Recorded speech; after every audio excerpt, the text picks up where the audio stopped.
नमस्कार दोस्तों, स्वागत है आपका न्यूक्लियर पार्ट 29 में। आज हम लोग रीजनिंग का एक बहुत ही महत्वपूर्ण टॉपिक पढ़ने चल रहे हैं जिसका नाम है सिटिंग अरेंजमेंट। हिंदी विषय बैठकीकरण व्यवस्था कहते हैं। इसके बारे में सारी चीज़ें मैं बताऊंगा और हर प्रकार के क्वेश्चन कराऊंगा। बेसिकली इसमें आपको टाइप वाइज करके मैं इसमें पढ़ाऊंगा। तो जैसे आपको इसमें लीनियर अरेंजमेंट मतलब रेखीय क्रम परीक्षण, ये मैं पढ़ाऊँगा आपको। इसमें मैं आपको पढ़ाऊँगा तुलनात्मक क्रम परीक्षण, तुलनात्मक क्रम परीक्षण। इसमें मैं आपको पढ़ाऊंगा स्थान क्रम परीक्षण, स्थान क्रम परीक्षण। इसमें मैं आपको पढ़ाऊंगा वृत्तीय क्रम परीक्षण, वृत्तीय क्रम परीक्षण, वृत्तीय क्रम परीक्षण।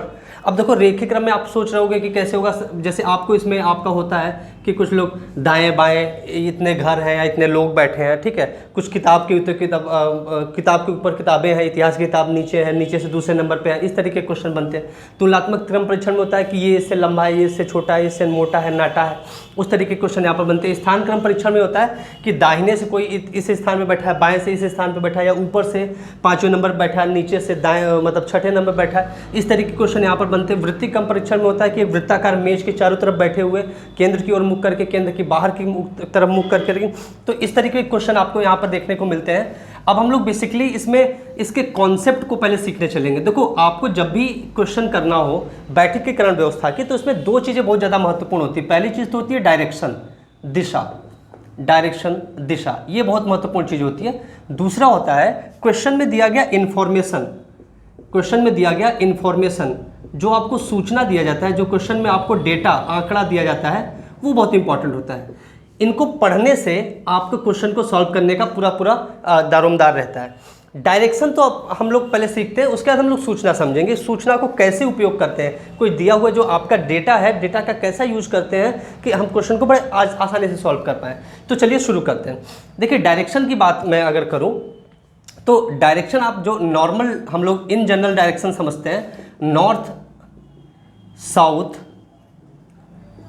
ईस्ट वेस्ट, ये हम लोग नॉर्मली सब लोगों ने पढ़ा होगा, पूर्व पश्चिम उत्तर दक्षिण, ठीक है। ये डायरेक्शन साइन हम लोगों ने यूज कर रखा है अभी तक हमने जीवन में, ठीक है। अब डायरेक्शन में सिंपल सी बात है, डायरेक्शन जो होता है ना वो आपका होता है। डायरेक्शन आपके हिसाब से होता है। डायरेक्शन किसके हिसाब से होता है? आपके हिसाब से होता है। तो आपका दायां क्वेश्चन का भी दायां होगा और आपका बायां क्वेश्चन का भी बायां होगा। क्वेश्चन में दायां बायां अगर दिया हुआ तो आप अपने हिसाब से देखिए, आपका दायां जो होगा वही क्वेश्चन में भी दायां हो गया और आपका जो बायां होगा वही आपका क्वेश्चन का भी बायां हो जाएगा, ठीक है। जैसे मैं अगर एग्जाम्पल के तौर पे कहूँ, कि आप यहाँ पे खड़े हो, आप यहाँ पर खड़े हो, ठीक है, और आपने नॉर्थ फेस आपने नॉर्थ की तरफ कर रखा है, उत्तर की तरफ आपने मुंह कर रखा है ना, नॉर्थ फेसिंग है, आप अभी नॉर्थ फेसिंग है। तो आपका जो राइट हैंड होगा, जो आपका दायां होगा, वो दायां किधर होगा? ईस्ट, पूर्व की तरफ। और आपका लेफ्ट किधर होगा? आपका लेफ्ट किधर होगा? ये होगा आपका जो लेफ्ट अर्थात जो बायां होगा, ये आपका पश्चिम की तरफ होगा। और आपके पीठ पीछे बैक, आपका बैक जो होगा वो किस डायरेक्शन में होगी? आपकी साउथ डायरेक्शन में होगी, वो आपके साउथ डायरेक्शन में होगी। तो मतलब दायां बायां जो दिशा होता है वो आपके हिसाब से होता है। वो किसके हिसाब से होता है? आपके हिसाब से होता है। सपोज करो कि मान लो 5 लोग हैं, A B C D, हम लोग 5 ले लेते हैं, A B C D E, 5 लोग हैं। वो एक पंक्ति में बैठे और जो पंक्ति है ना लीनियर, ये जो लाइन है ना, ये लाइन आपकी पूर्व पश्चिम दिशा में है। अब अगर आप देखो कि जो ये बैठे हैं, जो आपके 5 लोग A B C D बैठे हैं, ये मान लो अगर उत्तर की दिशा में मुख करके बैठे हैं, किधर? उत्तर की दिशा में मुख कर, ऊपर की दिशा आपकी उत्तर हमने ले ली, तो ये पूर्व होगा, ये पश्चिम होगा। उत्तर की दिशा में अगर मुख करके बैठे हैं, तो जो सबसे दायां या दायां होगा, ये दायां होगा। सबसे दाएं में कौन बैठा है? E। और सबसे बाएं में कौन बैठा है? बायां इधर होगा। सबसे बाएं में कौन बैठा है? A बैठा है, ठीक है। अगर मान लो कि आपके 5 लोग हैं, A B C D E, 5 लोग हैं, और ये एक पंक्ति में बैठे और पूर्व जो पंक्ति की दिशा है ना वो उत्तर दक्षिण है। पंक्ति की दिशा उत्तर दक्षिण है, ठीक है, उत्तर दक्षिण है। और कोई एक इंसान है, वो मान लो यहाँ पर खड़ा है, और वो मुँह किया है किधर, मुँह किया है उसने वेस्ट, पश्चिम की ओर, ये पश्चिम की ओर मुख किया है। अगर ये पश्चिम की ओर मुख करके देख रहा है तो इधर उसका दायां होगा और नीचे की तरफ इसका बायां होगा। तो उसका मतलब अगर जो इंसान है पश्चिम की ओर मुख करके देख रहा है तो सबसे दाएं में उसे दिखेगा ए और सबसे बाएं में दिखेगा ई। लेकिन मान लो कोई एक व्यक्ति यहाँ खड़ा है और वह पूर्व की दिशा में मुख करके खड़ा है, किधर, पूर्व की दिशा में मुख करके खड़ा है, तो उसका दायां किधर हो जाएगा, इधर हो जाएगा, और बायां किधर हो जाएगा, इधर हो जाएगा। तो इस साइड में अर्थात पूर्व की तरफ मुख करके खड़ा हुआ व्यक्ति देखेगा कि सबसे दाएं में ई है, सबसे दाएं में ई है और सबसे बाएं में ए है। तो आपके हिसाब से होता है आपका दायां बायां, आपका उत्तर दक्षिण, आपके हिसाब से होता है। तो इस चीज़ को आप लोग बहुत गौर से, बहुत ध्यान से समझ लीजिएगा। मैंने बहुत सारे उदाहरण देके इस बात को समझाया। अब देखो, आप जब सीटिंग अरेंजमेंट पढ़ते हो तो उसमें सर्कुलर टेबल भी आता है, वृत्तीय क्रम परीक्षण भी आता है। अब वृत्तीय क्रम परीक्षण के लिए भी डायरेक्शन में यहीं से समझाया चलता हूँ, जिससे कि डायरेक्टली मैं आपको क्वेश्चन पे लेकर चलूँ। देखो, वृत्तीय क्रम परीक्षण में क्या होता है कि आपको दो सिचुएशन दे सकता है कि मान लो एक वृत्ताकार ये मेज है और वृत्ताकार मेज में जो लोग बैठे हैं सभी लोग केंद्र की ओर मुख करके बैठे हैं, सभी लोग केंद्र की ओर मुख करके बैठे हैं। ये मान लो सेंटर केंद्र है और सभी लोग केंद्र की ओर मुख करके बैठे हैं, अंदर की ओर मुख करके बैठे हैं, सभी लोग अंदर की ओर मुख करके बैठे हैं। जब अंदर की ओर मुख करके बैठे हैं तो इस दिशा में आपका होगा दायां, इस दिशा में दायां होगा, और ये दिशा घड़ी की विपरीत दिशा है, घड़ी के चलने की विपरीत दिशा है, तो उसको हम लोग लेते हैं एंटी क्लॉकवाइज। तो एंटी क्लॉकवाइज में आपका दायां होगा और इस दिशा में आपका बायां होगा। ये दिशा आपकी बाएं दिशा होगी और ये आपकी घड़ी की दिशा में है, ये क्लॉकवाइज है, तो क्लॉकवाइज में बायां होगा। मतलब अगर किसी सर्कुलर टेबल के चारों तरफ लोग केंद्र की ओर, अंदर की ओर मुख करके बैठे हैं तो दायां आपका होगा घड़ी की विपरीत दिशा में, मतलब एंटी क्लॉकवाइज, बायां आपका होगा घड़ी की दिशा में अर्थात क्लॉकवाइज। ठीक इसका ऑपोजिट आप ऐसे समझ सकते हो कि अगर सभी लोग मान लो केंद्र से बाहर की ओर मुख करके बैठे हैं, सभी लोग केंद्र से बाहर की ओर मुख करके बैठे हैं, मतलब बाहर की ओर मुख करके बैठे हैं, तब आपका जो ये एंटी क्लॉकवाइज डायरेक्शन है, घड़ी की विपरीत दिशा है, ये आपका बायां हो जाएगा और घड़ी की दिशा दैट इज क्लॉकवाइज जो दिशा होगी ये आपका दायां हो जाएगा। ठीक है, अब इतने डायरेक्शन साइन जो हमने आपको समझाए, इनसे आप लगभग सभी प्रकार के क्वेश्चन को डील कर सकते हो। मतलब डायरेक्शन में आपको बस इतना समझना है कि जो आपकी डायरेक्शन है, आपका दायां दायां, आपका बायां बायां, आपका नॉर्थ नॉर्थ, आपका साउथ साउथ। ठीक है, तो बस आपको यही ध्यान देना है। अब हम लोग चलते हैं इन्फॉर्मेशन या सूचना का कैसे यूज करते हैं सीटिंग अरेंजमेंट में। तो सूचना के यूज की बात करें, देखो बहुत ज़्यादा गर्मी, स्टिकी सेंसेशन हो रहा है और बहुत ज़्यादा पसीना हो रहा है। ठीक है, चलिए आइए क्वेश्चन पे हम लोग चलने से पहले इस बात को समझ लेते हैं कि इन्फॉर्मेशन डेटा का कैसे यूज करते हैं।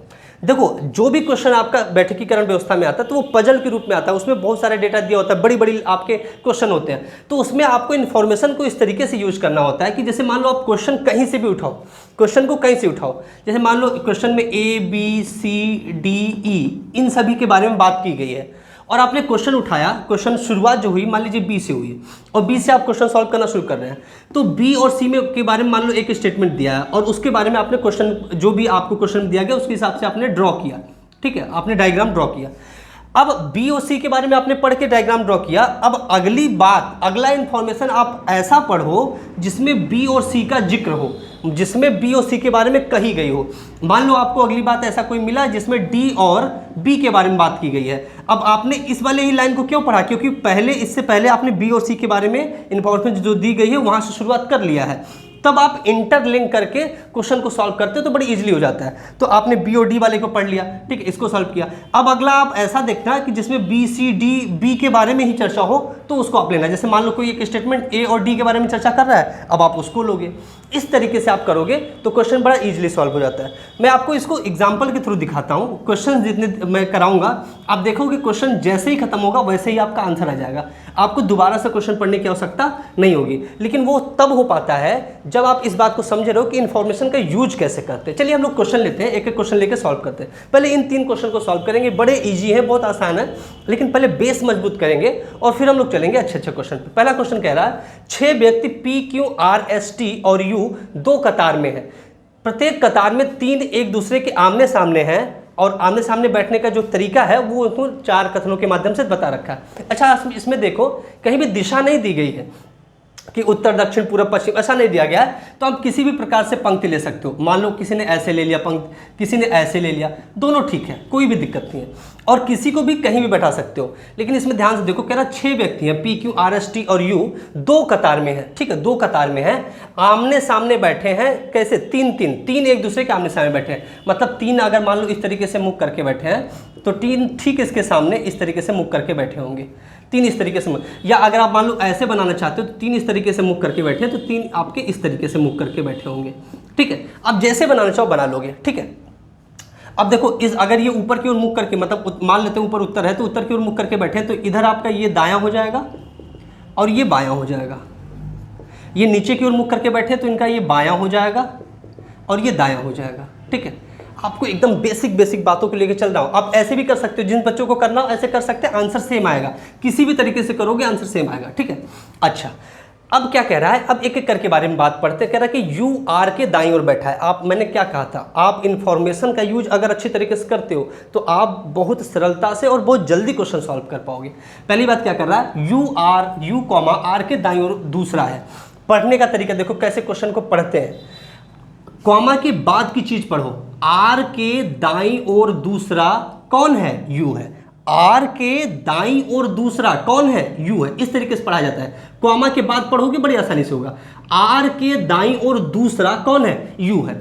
तो आप आर कहीं से भी ये सोचोगे सर नीचे शुरू करें ऊपर से, कहीं से भी शुरू करो। क्वेश्चन में आपको कुछ दिया नहीं गया है, आपको दिशा नहीं बताई गई, तो आप आंसर सेम आएगा, ठीक है। क्वेश्चन में मैं बता दूं पूछ क्या रहा है, ये पूछ रहा है जोड़ा, किसके सामने कौन बैठा है, ये आपको बताना है। क्वेश्चन में ये लिखा नहीं, लेकिन ये बताना है कि किसके सामने कौन बैठा है। चलिए शुरू करते हैं। तो आर के दाईं ओर दूसरा कौन है? तो देखो, आप चाहे ऊपर नीचे कैसे भी रख के बनाओगे एक ही सेम आएगा। जैसे मान लो मैं नीचे शुरू कर रहा हूं, तो आर के दाईं ओर दूसरा, आर के दाईं ओर दूसरा यू है। तो अगर मान लो आर यहां हमने बनाए, ठीक है, तो आर के, तभी तो आप देखो आर यहां बनाओगे तभी तो दाईं ओर दूसरे पे इस स्थान पे जा पाओगे, क्योंकि 3 स्थान ही है। तो आर के दाईं ओर है कौन? यू, दूसरे स्थान पे। तो पहला स्थान, दूसरे स्थान, तो आर के दाईं ओर दूसरा कौन हो गया? यू हो गया। हमने यहीं से क्यों शुरू किया? क्योंकि 3 ही स्थान है और आर के दाईं ओर, ये दायां है, आर के दाईं ओर दूसरा कौन है? यू है। चलो, तो हमने पहला स्टेटमेंट पढ़ लिया। अब देखो मैंने क्या कहा था, अब अगला स्टेटमेंट कौन सा पढ़ोगे? आपको अगला स्टेटमेंट ऐसा पढ़ना है जिसमें यू या आर के बारे में कहा गया हो, यू या आर के बारे में कहा गया हो। अगर ऐसा पढ़ते हो, इस तरीके से अप्रोच करते हो, तो क्वेश्चन बहुत इजीली और कम समय में सॉल्व हो जाएगा। तो बताओ भाई, यू और आर के बारे में कहाँ बात कही गई है? यू आर के बारे में बात। अब देखो आर के बारे में, यू या आर के बारे में बात कहाँ की गई है? चौथे वाले में। तो चौथा वाला पढ़ो। कह रहा है, और पढ़ना कैसे? कॉमा के बाद क्यों के सामने कौन है? क्यों के सामने कौन है? आर है। अब क्यों के सामने आर है, मतलब आर के सामने यहाँ पे कौन हो जाएगा? क्यों हो जाएगा, क्योंकि सामने आर है। आपने ये पढ़ लिया। अब अगला चीज देखो, किस क्या क्या बना लिया आपने? आर यू और क्यों, क्या क्या बना लिया? आर यू और क्यों। तो अगला स्टेटमेंट जो पढ़ोगे वो आर यू और क्यों के बारे में ही होना चाहिए। आर यू और क्यों के बारे में, और कौन सा है? ये है। देखो कह रहा है टी कॉमा के बाद पढ़ते हो, क्यों का पड़ोसी कौन है? क्यों का पड़ोसी कौन है? टी। क्यों का पड़ोसी कौन है? टी। तो क्यों का पड़ोसी कौन हो गया? टी हो गया। ये आपने बना लिया। अब एक ही स्टेटमेंट बड़ा, वो स्टेटमेंट बचा, वो पढ़ते हैं। दूसरा वाला कह रहा है कि पी कतार में सबसे अंतिम में है। देखो इस कतार में अंतिम तो खत्म हो गया, किनारे किनारे, इसमें अंतिम बचा है, तो यही आपका यहाँ पर पी होगा। पी कतार के अंतिम में है, तो ये पी कतार के अंतिम हो जाए। यहाँ क्यों नहीं रख पाए? क्योंकि कतार के अंतिम में है ना, कतार का अंतिम से भी यही स्थान बचा था, तो पी यहाँ रख दिया। अब एक ही स्थान बचा, एक ही स्थान बचा ये, तो इसमें कौन आ जाएगा? ऐसा आ जाएगा। कौन आ जाएगा? ऐसा आ जाएगा। अब आप बता सकते हो कि किसके सामने कौन है। तो क्यों और आर आमने सामने है, टी और एस आमने सामने सामने है, और पी और यू सामने आमने सामने। ठीक है, इस तरीके से हमने पहले क्वेश्चन को सॉल्व किया। चलिए दूसरा क्वेश्चन लेते हैं और उसको भी सॉल्व करते हैं। दूसरा क्वेश्चन क्या कह रहा है, पढ़िए। ए से ई तक एक कतार में 5 विभिन्न प्रकार के घर हैं। ए से ई तक एक कतार में, एक कतार है, कतार की दिशा कुछ नहीं बताई गई, तो हमने ए से ई तक आपको 5 विभिन्न प्रकार के घर दिए गए। ए कॉमा बी की दाईं ओर है। देखो क्वेश्चन अब यहीं से आपको शुरू हो जाएगा। ए कॉमा बी की दाईं ओर है। आप कहीं से भी बनाना शुरू कर सकते हो, लेकिन इन्फॉर्मेशन का यूज कैसे करना, बस इसी को आप समझिए। देखो कॉमा के बाद पढ़ते हो तो बी की दाईं ओर है, बी की दाईं ओर है कौन? ए। तो आप कहीं से भी शुरू करो। तो बी अगर मान लो यहाँ है, तो बी के अगर मान लेते हैं सब इधर की ओर मुंह करके हम देख रहे हैं, तो ये आपका दायां हो जाएगा और ये आपका बायां हो जाएगा। ठीक है, ये ऊपर की ओर हमने फेस किया है, मुंह अगर किया है, तो ये आपका दायां हो जाएगा, ये आपका बायां हो जाएगा। कह क्या रहा है बी की दाईं ओर है कौन, ए, तो बी की दाईं ओर, ए दाईं ओर इधर आपका जाएगा, ए कहीं बना दिया हमने, ठीक है। आगे कह रहा है और ई सी की बाईं ओर है और एवं ए की दाईं ओर है। देखो अगली लाइन आप पढ़ोगी कैसी, जिसमें ए और बी के बारे में कहा गया हो, तो ए और बी के बारे में देखो इसमें भी ए की चर्चा की गई और इसमें भी चर्चा की गई है, तो आप कोई सा भी पढ़ सकते हो। जैसे ये पढ़ो आप बी कॉमा कॉमा की बात पढ़ते हो ना, तो डी के दाईं ओर है, डी के दाईं ओर कौन है, डी के दाईं ओर कौन है, बी, तो डी के दाईं ओर है बी, बी आपका डी के दाईं ओर है, मतलब आपका डी जो होगा इसके बाईं ओर होगा, तो ये डी आपने ऐसे बनाया, तो डी के दाईं ओर कौन है, बी, वो पढ़ लिया आपने। अच्छा अब ये वाला स्टेटमेंट पढ़ो, अगर ई कॉमा सी की बाईं ओर है और एवं ए की दाईं ओर है, ई कॉमा सी की बाईं ओर, सी की बाईं ओर कौन है, ई है, सी की बाईं ओर ई है, एवं ए की दाईं ओर है। देखो जब आपको कोई एक इस तरीके से कंपाउंड सेंटेंस आए, इस तरीके से मिश्रित वाक्य आए, तो उसमें एवं, तथा, और ये शब्द जो होते हैं ये फर्स्ट पर्सन के लिए यूज किए जाते हैं। ये किसके लिए यूज किए जाते हैं, फर्स्ट पर्सन के लिए, जबकि जो कि, जिसका, ये सब सेकंड पर्सन के लिए यूज किए जाते हैं। तो इसमें अगर पढ़िए ई कॉमा सी की बाईं ओर है एवं ए की दाईं ओर है, तो ए की दाईं ओर कौन है, फर्स्ट पर्सन ई, ए के दाईं ओर कौन है, ई, तो ए के दाईं ओर ई आप बनाओ, ए के दाईं ओर आपने ई बना दिया है यहाँ पर कहीं, ठीक है। अब देखो ई और सी में संबंध क्या दिया है, सी की बाईं ओर है, सी की बाईं ओर कौन है, ई, सी की बाईं ओर है, तो आपको बाईं ओर बना, सी के बाईं ओर बनाना है ई को, मतलब ई जो होगा सी के बाईं ओर होगा। तो अगर आप यहाँ सी बनाते हो तो सी के बाईं ओर कौन हो जाएगा, ई हो जाएगा, सी के बाईं ओर कौन हो जाएगा, ई हो जाएगा, ठीक है। तो इस तरीके से आपने पांचों घरों को बना दिया। पूछ क्या रहा था, कौन सा घर मध्य में है, कौन सा घर मध्य में होगा, ए, ठीक है, ये आपका आंसर हो जाएगा। देखो जैसे ही क्वेश्चन खत्म होगा वैसे ही आपका आंसर आ जाएगा, बशर्ते आप इंफॉर्मेशन को 1 by 1 यूज करना सीखो। देखो मैं सिखा रहा हूं, इसको आप सीखिए। नेक्स्ट क्वेश्चन पे चलते हैं, नेक्स्ट क्वेश्चन पे चलते हैं। बड़ा इजी जो क्वेश्चन से शुरू किया हूं, फिर अच्छे अच्छे क्वेश्चन हम लोग करेंगे। क्वेश्चन क्या कह रहा है, तीसरा वाला, 5 व्यक्ति पी क्यू आर एस तथा टी एक अखबार पढ़ते हैं। सबसे पहले पढ़ने वाला व्यक्ति आर को अखबार दे देता है। जिस व्यक्ति ने अंत में अखबार पढ़ा था उसने पी से लिया था। टी अखबार पढ़ने वाला पहला या अंतिम व्यक्ति नहीं था। क्यू और पी के बीच में 2 पाठक है। सबसे पहले अखबार कौन पढ़ा था? आप कैसे भी सॉल्व कर सकते हो। मान लो हमने 5 व्यक्ति के लिए 5 डिब्बा बना दिया। ये 5 डिब्बा बना दिया। ये फर्स्ट नंबर पे पढ़ने वाला है और ये लास्ट नंबर पे पढ़ने वाला है। ठीक है, ये सबसे पहले पढ़ने वाला है, सबसे लास्ट में पढ़ने वाला, तो ये सेकंड नंबर पे पढ़ने वाला होगा, ये थर्ड नंबर पे पढ़ने वाला होगा, ये फोर्थ नंबर पढ़ने वाला होगा। ठीक है, अब क्वेश्चन को सॉल्व करते हैं। आप कैसे भी बना सकते थे। कोई बच्चा कहता सर ऐसे नहीं बना सकते। हाँ ऐसे ही बना सकते हो, लीनियर है, कोई दिक्कत नहीं। रेखीय क्रम परीक्षण के ही तो क्वेश्चन कर रहे हैं हम लोग। देखो क्वेश्चन में क्या कह रहा है, सबसे पहले पढ़ने वाला व्यक्ति आर को अखबार दे देता है। मतलब जो सबसे पहले नंबर पढ़ा है ना, वो अखबार किसको दे देता है? आर को। इसका मतलब वो देगा किसे? दूसरे नंबर वाले को दो गया, तो दूसरे नंबर पर कौन होगा? आर होगा। ठीक है, सबसे पहले पढ़ने वाले व्यक्ति अखबार किसको दे देता है? आर को, और वो देगा किसको? दूसरे नंबर को, तो दूसरे नंबर कौन हो गया? आर हो गया, कोई दिक्कत नहीं है। आगे क्या क्या कह रहा है, जिस व्यक्ति ने अंत में अखबार पढ़ा था, जिसने सबसे अंतिम में अखबार पढ़ा था, उसने पी से लिया था। उसने किससे लिया था? पी से। तो लिया किससे होगा? फोर्थ वाले इंसान से लिया होगा, तो फोर्थ वाला इंसान क्या हो जाएगा? पी, क्योंकि पी से लिया था लास्ट वाला। अच्छा, आगे क्या कह रहा है, टी अखबार पढ़ने वाला पहला या अंतिम व्यक्ति नहीं था। मतलब टी न तो पहले नंबर पे पढ़ा था, ना तो अंतिम नंबर पढ़ा था। तो टी न तो पहले नंबर पे होगा, ना तो अंतिम, तो एक ही स्थान बच रहा है, इन दोनों पे नहीं होगा, तो टी कहाँ हो जाएगा? यहाँ हो जाएगा। अब आगे आपको भरना क्या क्या बच रहा है? क्यू और एस। देखो क्यू और एस को भरने के लिए आगे इन्फॉर्मेशन इसने दे रखा है। कह रहा है Q और P के बीच में 2 पाठक है। Q और P के बीच में 2 पाठक है। देखो P यहाँ है, तो अगर यहाँ Q रख दोगे, अगर यहाँ Q होता तो P और Q के बीच 2 पाठक हो पाते? नहीं। इसका मतलब Q कहाँ होगा? यहाँ होगा, तभी तो देखो P और Q के बीच में 2 पाठक होंगे। अब एक ही बचा, कौन? S, तो यहाँ पर ये S हो जाएगा। इसका मतलब सबसे पहले व्यक्ति जो अखबार पढ़ा वो Q है, और जो सबसे अंतिम में पढ़ा वो S है। यही आपके क्वेश्चन में पूछा था, सबसे पहले अखबार कौन पढ़ा? तो उत्तर क्या होगा? Q। अब हम लोग बहुत अच्छा सा क्वेश्चन लेने चल रहे हैं, चलिए उसको हम लोग देखते हैं। बहुत ही प्यारा सा क्वेश्चन है, आइए देखते हैं उसको। देखिए ये बहुत ही प्यारा सा क्वेश्चन है, इसको हम लोग सॉल्व करते हैं। ये भी आपका रेखीय क्रम परीक्षण का ही क्वेश्चन है, बहुत ही अच्छा क्वेश्चन है, आपके एग्जाम में पूछा हुआ क्वेश्चन है। कह रहा है कि 7 कारें हैं, C1 C2 C3 C4 C5 C6 और C7, उसका कुछ पार्किंग में इस प्रकार से खड़ी हो। किस प्रकार से खड़ी है उसके बारे में बात की गई, उस पर फिर 3 क्वेश्चन पूछा गया है। अब इस क्वेश्चन को बच्चे सॉल्व नहीं कर पाए थे, बहुत सारे बच्चे, उसमें दिक्कत ये आ रही थी कि वो इसके लैंग्वेज को नहीं समझ पा रहे थे, जबकि लैंग्वेज को समझना बहुत कठिन नहीं है, आसानी से आप समझ सकते हो। इन्फॉर्मेशन को आप यूज करना सीखो बस, किसके बाद किसका इन्फॉर्मेशन यूज करके और क्वेश्चन को कैसे ड्रॉ करते हैं। देखिए मान लेते हैं अगर हम लोग इस तरीके से हम लोग मान लेते हैं कि ये हम लोगों का ये ईस्ट है पूर्व, ये वेस्ट है पश्चिम, ये नॉर्थ है उत्तर, और ये साउथ है दक्षिण, ठीक है। इस तरीके से हमने मान लिया। अब क्वेश्चन को हम लोग शुरू करते हैं, ध्यान से समझिए। पहली लाइन से शुरू कर रहा हूँ, C3 कॉमा C1 के 10 मीटर दक्षिण में। हमने कहा था कॉमा के बाद पढ़िए, C1 के 10 मीटर दक्षिण पर कौन खड़ी है? C3। C1 के 10 मीटर दक्षिण में कौन खड़ी है? C3। C1 के 10 मीटर दक्षिण में, तो अगर मान लेते हैं हम लोग यहाँ पर C1 है, ठीक है, ये C1 है, ये आपका C1 है, ठीक है, थोड़ा बड़ा बनाते हैं, ये आपका C1 है, ये C1 है। C1 के 10 मीटर दक्षिण, दक्षिण की तरह नीचे, तो इसके 10 मीटर दक्षिण मान लो यहाँ पर बनाते हैं हम लोग, 10 मीटर दक्षिण पर कौन खड़ी है? C3, तो यहाँ पर C3 खड़ी है, ठीक है। कोई दिक्कत यहाँ तक किसी को नहीं, ठीक है। और ये डिस्टेंस आपकी 10 मीटर है।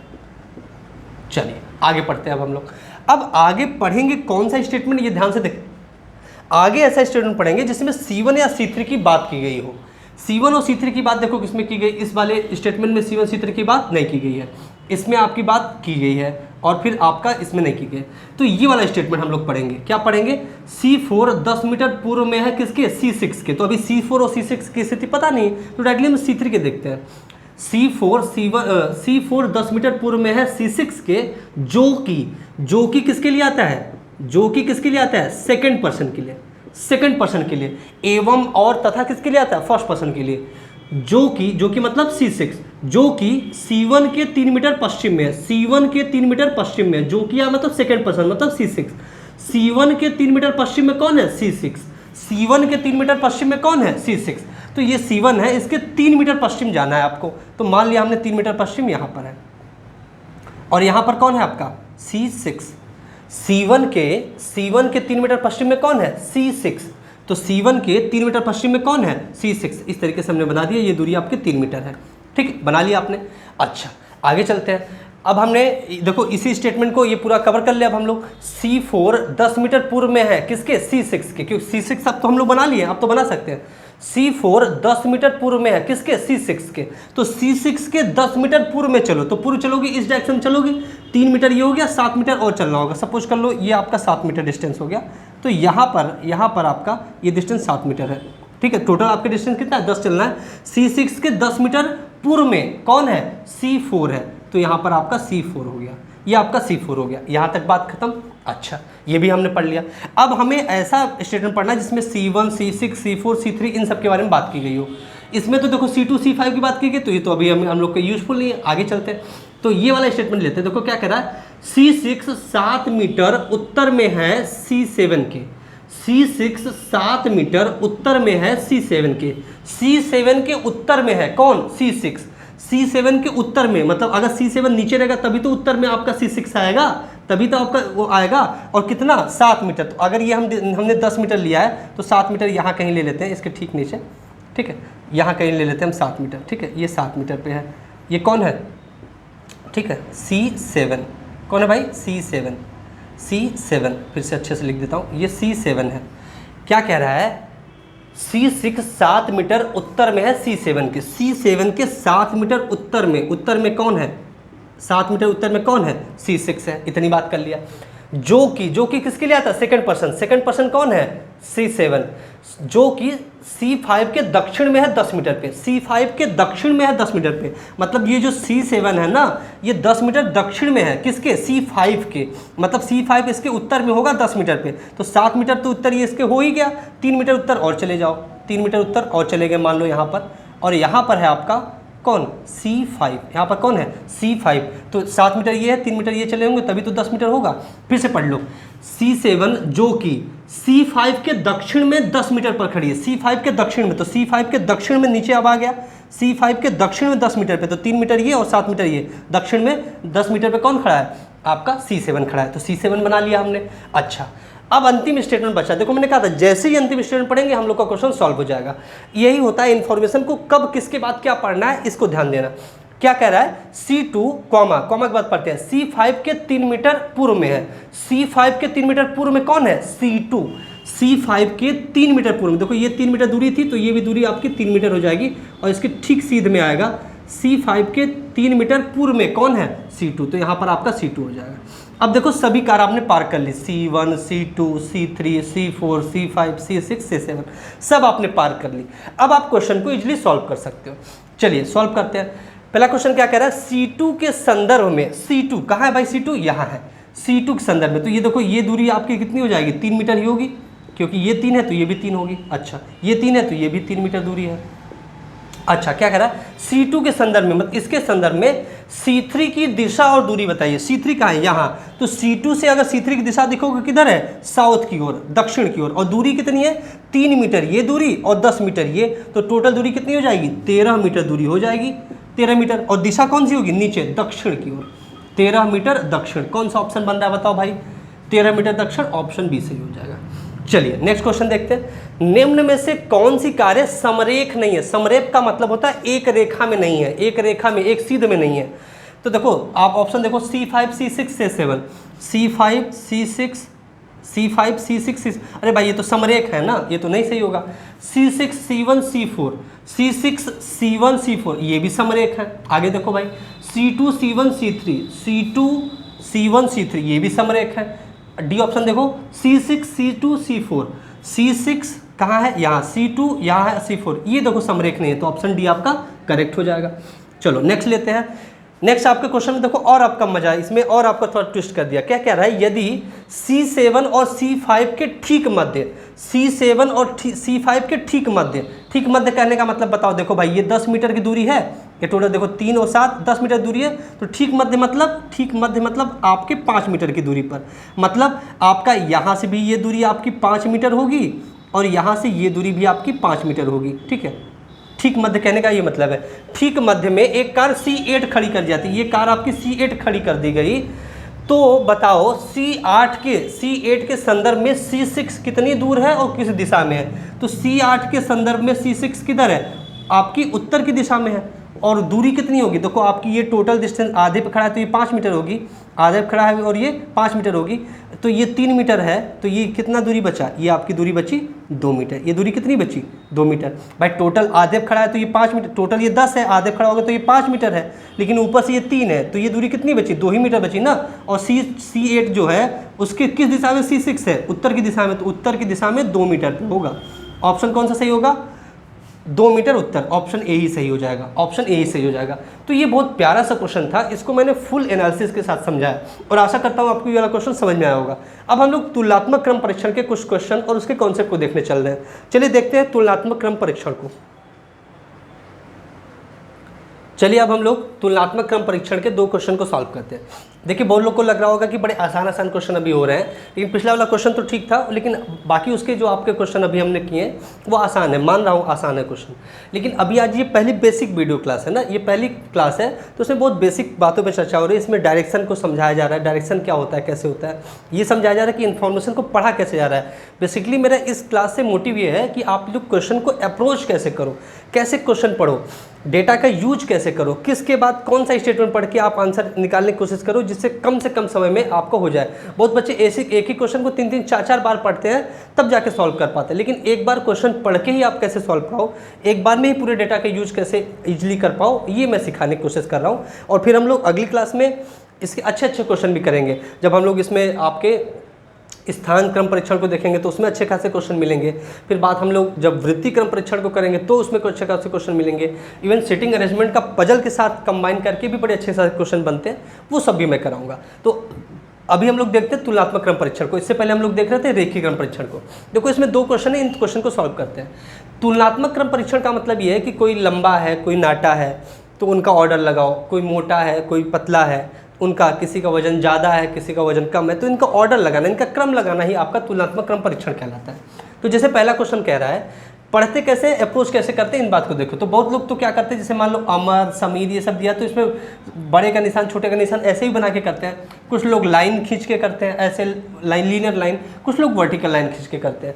जिसको जैसे करना हो कर सकता है, सभी तरीके ठीक है, सभी अपने तरीके से कर सकते हो। बस इन्फॉर्मेशन का यूज करना इतने अच्छे तरीके से आना चाहिए जिससे आप क्वेश्चन कम समय में हल कर पाओ।